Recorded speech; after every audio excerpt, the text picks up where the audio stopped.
This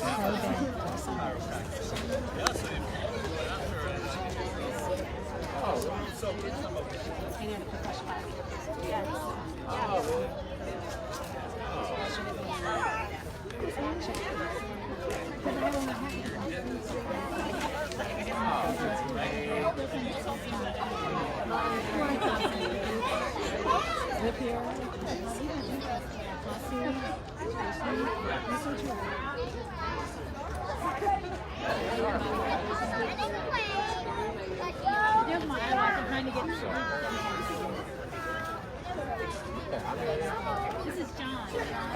I'm Joe. And Megan.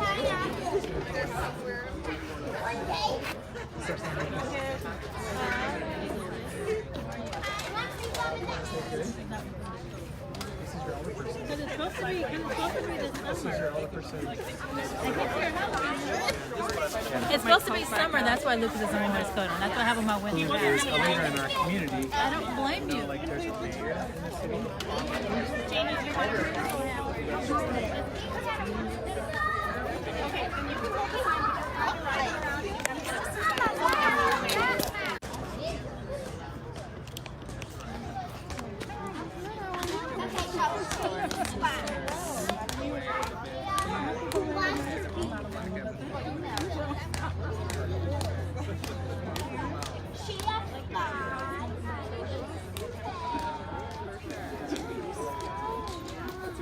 My daughter has yes.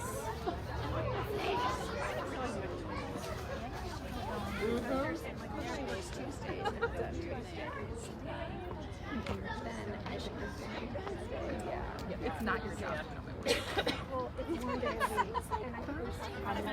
And I say this everything. So I think it's not like a closed off room. The only thing I'm a little worried about is like how busy it is. But it's fun the work's not really much not going on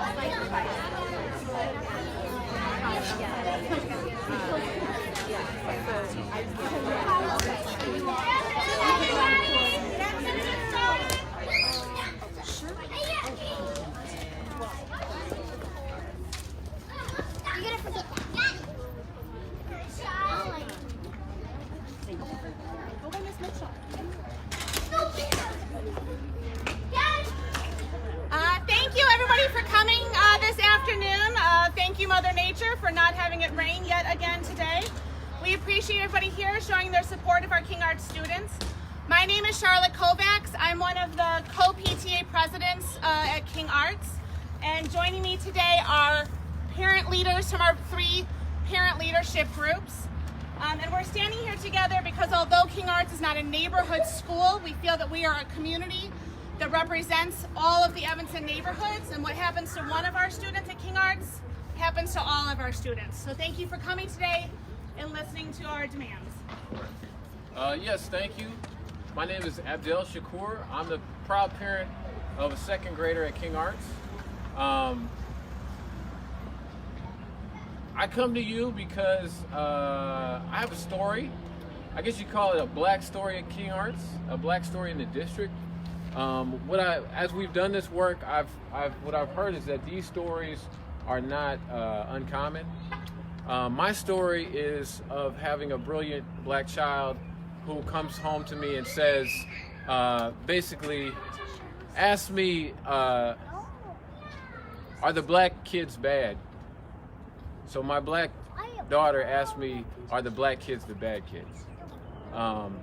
And the reason why that question is asked is because she has seen an environment where black children are not seeing themselves as excellent like we know that they are. And so the efforts and with all these parent groups is trying to help black children and black communities see themselves in the schools that are actually teaching them. We started a Black Parents group that was helping to foster community in the school around Black excellence. That effort, we did community programs, we did after-school programs, a lot of cool stuff in the school. At a certain point, though, actually in January, our principal showed us some test score data that showed some very troubling trends in terms of the academic outcomes for black students versus white students at our school. In 4 different grade levels, there were black students had scored 0% on a college readiness benchmark test, while their white counterparts were scoring at least 50 to 60% percentage points higher. For us, that was very troubling, not because we are all about tests, but we feel like that shows something that's going on in our school and in our community that needs to change, and it needs to change right now. So we partnered with our school. We partnered with, we talked to teachers, we talked to parents, we talked to administrators. We went and talked to the district, organizing a town hall to have a conversation together about a big change, a radical change that we all know that we needed to have.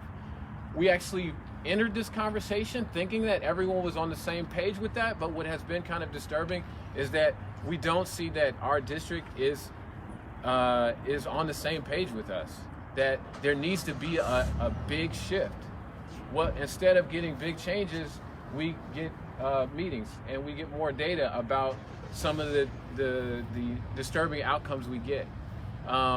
Instead of a real radical plan of change, we kind of get some things shifted around. And so what we're saying now is that we want to be partners with the district. We, as black parents and as parents who are invested in the equity of black students and all students, know that something big has to happen here. And so we're extending this conversation into the public because we want to bring our community in so that everybody can see this conversation that we're having. One of the things that we face as black parents in this environment is that we always have to watch how we talk. We have to watch how we enter academic spaces, how we interface with power, because a lot of times we're seen as being unruly, or we're seen as people who don't know anything about education, or seen as somebody who needs to be kind of guided. And a lot of our interactions have been kind of like, with the district, has not been a partnership interaction. It's been more of like, let me educate you on why this, why you shouldn't be so concerned, or why we're doing what we're doing. And what we're saying is that it's not enough. And so our demands are these. We have 4. We need to revise the District 65 hiring process to focus on racial equity. Racial equity should be in all district employees' job descriptions. Also, members from our community should be involved in the hiring committees for District 65 leadership. At this moment, there's a principal opening that in the application or in the qualifications, there is nothing about equity. There is nothing about working with communities of color. We need that if that is a real goal and it's in our strategic plan, then that needs to be in everybody's strategic plan. It needs to be in the way that we're actually making these hiring decisions. We need to update performance reviews to include racial equity benchmarks. Superintendent, admin, and teachers should be setting goals and evaluated on how well they tackle the opportunity gap. We're not saying that this thing is going to be solved overnight, but we need accountability. And in the district plan, we do not seek accountability. We need benchmarks that are clear, and we need everybody to be responsible for them. At our school, King Arts Literary and Arts School, we want to implement an African-centered curriculum with literary and arts focus. A curriculum that's transformative for our children, needs to not only teach them about themselves, but also be taught in a way that affirms them and their lives and the cultures that they come from. This kind of curriculum is actually affirmational for all children. I'll say it again, it's affirmational for all children because we live in a culture that we cannot sit back while we have forces around us who are telling us that Black lives don't matter, that people of color don't matter as much. We have to be active in the way that we fight this as a community. We need to provide more support for staff and parents. So we need to shift to a peer-teacher mentoring model that gives teachers the help they need. Because one thing, we've had a lot of interactions with teachers at King Arts and just in the district, and there's a lot of teachers that care very deeply about our children. They do. they also need a lot more support than what they're getting, because what we're asking them to do, because what we're asking them to do is to be vulnerable. And teachers a lot of time are some of the most vulnerable people besides the children that they serve. And so if we don't give them the support to be vulnerable and take the risk in the classroom, and also show them how to do some of the things we're asking them to do, then they're not going to be able to do it. We also need we need a more robust professional development with the equity focus. That's not just about a few days of PD here or there, but that is like a central part of everything that is going on in the school. We need to increase clinical staff help to students, and we need clinical staff of color, as a matter of fact. We need when that child goes to an adult, we need someone, we need someone who knows who they are, and who maybe even looks the way that they look, or has been in communities and served communities that they're from. If that piece is not in there, then you're not going to get children to open up in the ways that we need them to open up. We need to meaningfully involve parents, particularly parents of color, to shape the culture of our school. In Evanston Public Schools, a lot of times parents are very involved in the shape of the school. But a lot of times it's white parents that are involved in the shape of the school. The experience of a black parent in the school, a lot of time, is you find yourself in a box. People are afraid of you, especially if there's no avenue for you to be involved. Maybe you don't really even know the people who are in there. And so we need to make it so that we're not just coming in and saying, hey parents, we're going to educate you about the way school works. We need our parents to help us educate the school in terms of the way school should work. So those are our 4 demands. Right now, there's 98 days to the beginning of school, and we have renewed urgency about this matter. What we're hearing from the district is there is some kind of plan. They're going to come up with a report that's going to be, they're going to come up with at the end of the month and then consult back with us. We need these things to be moving now, because I have an incoming kindergartner and we cannot wait for any of this. This needs to happen right now. One of the things that had been told to me was, you're not giving us enough time. I had asked a question about data. You're not giving us enough time. And the minute that data hit the district, there should have been all the strategic plans and all the movement that we saw later on when parents started making a fuss. That's when that should have happened. It shouldn't have been 3 months later.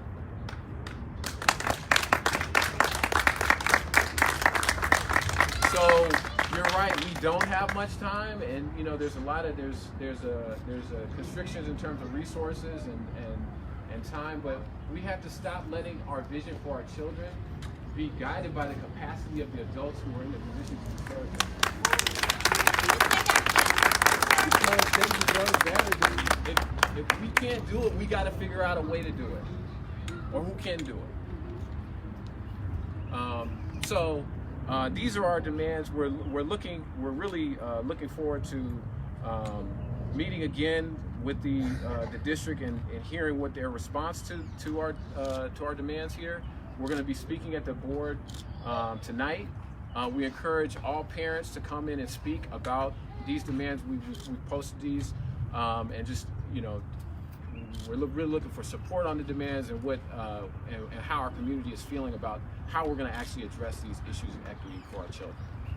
So, yeah. Question. So they've known of these issues. They've known what we've needed for a very long time. So to say that it's short notice, what do you think is the real reason it's not happening? Do you think it's a system in place, and if your demands are met, then what's next? Right. Because the system has been in place years. Right. Years. Right. Well, one thing I would say is that I don't want to necessarily start, because it really doesn't matter that. Can you repeat the question? Yeah, can I repeat it? You can repeat it. Yeah. So I believe the question was, this issue has been in place for years, even for generations. As we have talked to some of the elders in our community, it's been going on again and again, and it's predictive. Like you could almost predict that it would happen. the claim that we don't have enough time, or that there's a shortness of time, or not enough notice, where is that coming from? And then the second part is like, what are we, we are making these demands, what's the next step if that doesn't happen, right? Bless you. So the thing I would say about it is, I think a lot of times in our community, we start talking about how people feel and whether or not they really care about our children. For Black parents, that's really that's a really painful question, because sometimes we really feel like the people in power don't care about our children. But for the purposes of this conversation, it really doesn't matter. The only thing that matters is effective action. And if effective action is not being taken, then we need to take other actions. So to your question, like, because underneath there is like, well, do they really care about this? I think the proof is in the next steps. If we're saying we want to partner with we want you to help us partner with Black parents in a real way, and that doesn't happen. If we still get the same feedback that's kind of like, well, let us explain something to you, well, let us set up a whole bunch of stuff and then show it to you later on, instead of like real organic planning and visioning with a community, then we'll see, is what I'm saying. And in terms of next steps, we're talking about something that's kind of radical. And I think, we're not even talking about the most radical things that we've heard. So we're trying to, we want to partner. That's the big thing, is that's the step we're at, is partnership. I have a question for you. In all the discussions you've had with the school and with the district around this particular issue, has there been any talk about the equity statement that was approved by the board, the racial equity statement in August of 2016, that made a promise towards racial equity and education within the district? Has that been talked about at all? I don't really recall Because that. they had a study, I think it came out in April of 2016, and it was approved by the board in August of 2016. I think That's this almost is 3 one years of ago. our biggest issues in Evanston, is that equity is the buzzword. It's equity with a capital E, and we have these test scores that prove there's no equity in the classroom. Those test scores proved that there was no commitment to this statement. I was curious. They talked about that was mentioned. You're joined here with other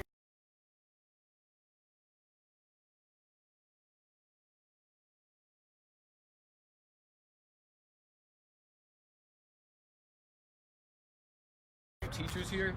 Are we seeing this at other schools? And the answer is yes. They just last week the board released. Dr. Gorin sent to the board a report that showed test scores by grade level and by race, and we saw similar types of things going on throughout the district. So similar gaps in the district. any differences between the winter map and the spring map scores? We haven't gotten the spring yet. It just happened last week. Yeah, it just happened last week. So. Any other questions? Yeah. Okay. So, in our community, if you spend any time in Evanston for any length of time and you talk to Black people about the schools, you will hear people giving their stories about issues of racial equity and their experience going back generations. And so I just kind of shared my story of my daughter who's kind of coming through this, and we would like people to share their own stories so that we can kind of get a broader picture of how big an issue this is for people. So our hashtag is D65 Black Stories, where we'll be sharing stories and just kind of so people can get a sense of how long this has been going on, how big an issue this is. Like I said, tonight we would like to encourage people to come to the board, to share their stories, to also just take a look at our demands, take a look at where we're at with equity, and share your thoughts with the board today too. Thank you. That information, but some of the information should have been released to the public. What was the crime that a 5-year-old did that caused the police to arrest him? Right. So what was that crime? Thank you for asking that. Well, so the question was about the incident just recently with the 5-year-old that had the police called on him at an elementary school. And is this, what we're talking about today, is that related to that? And what kind of information can we get from that? Because we feel like we haven't gotten any information about what actually happened in that case. Well, it is related. Yeah. It happened in the classroom.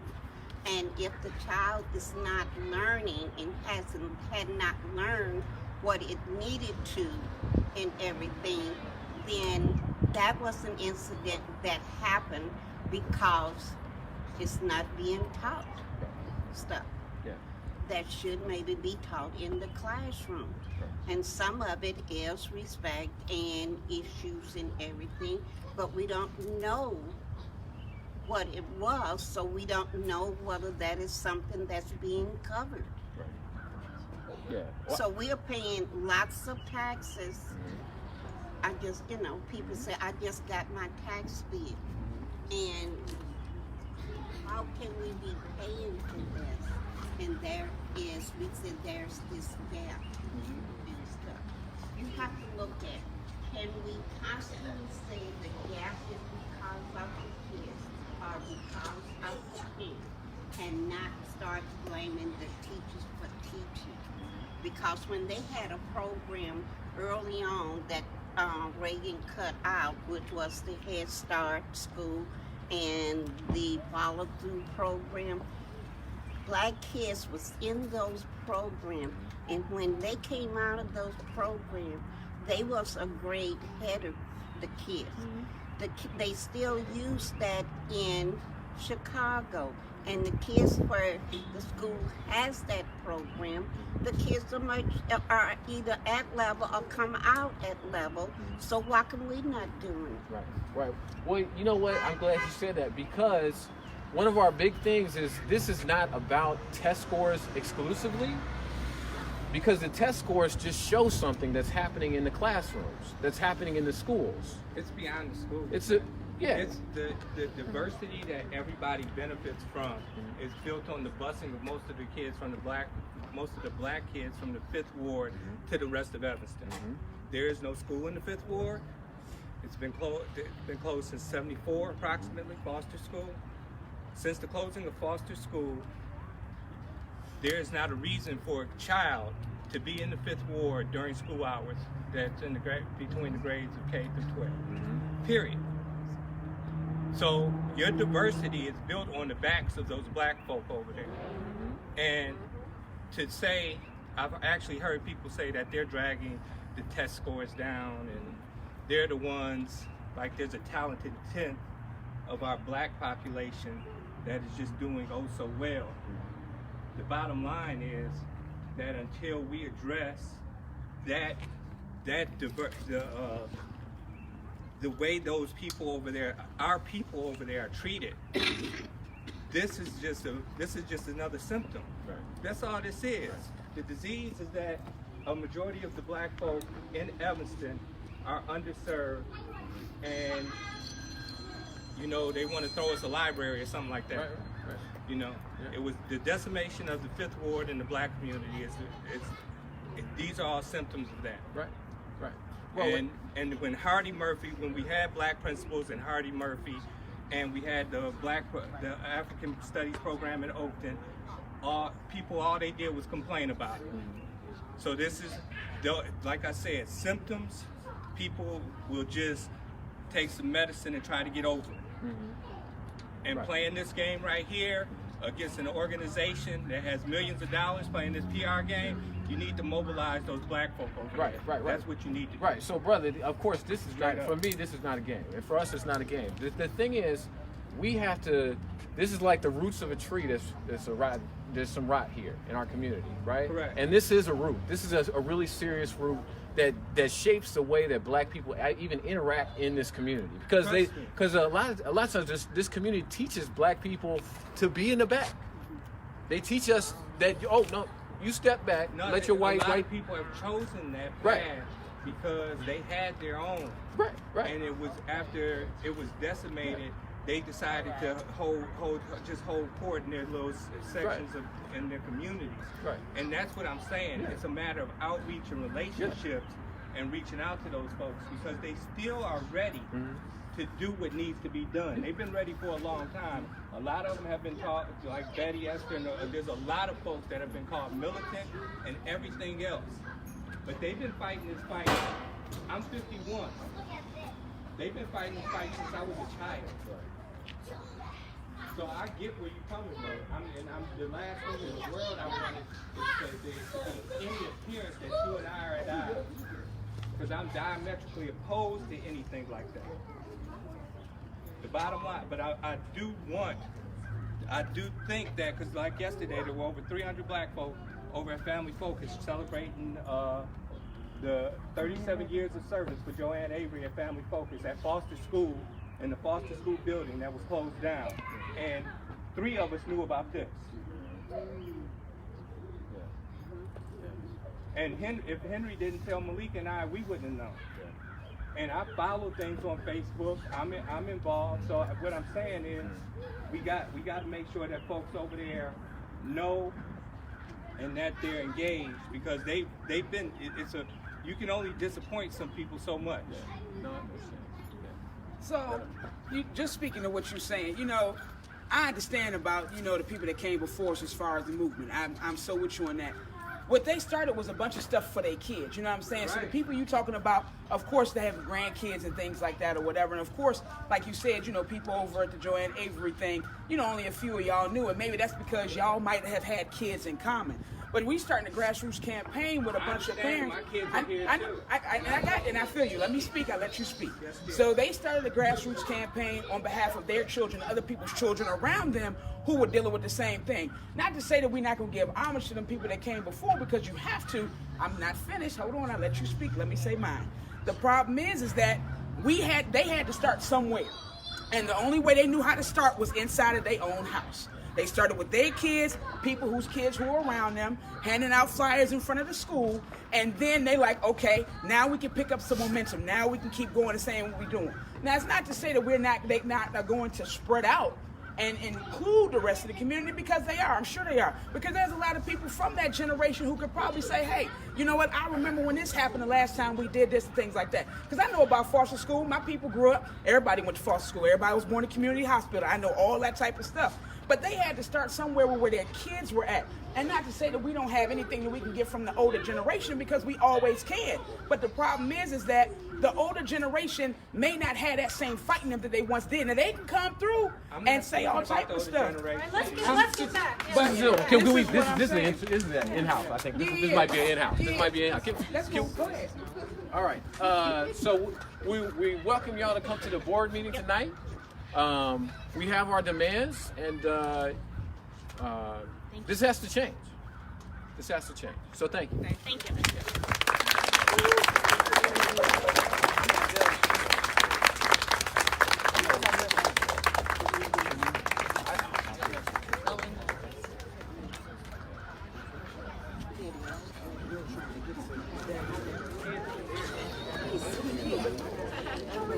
All right, how are you doing?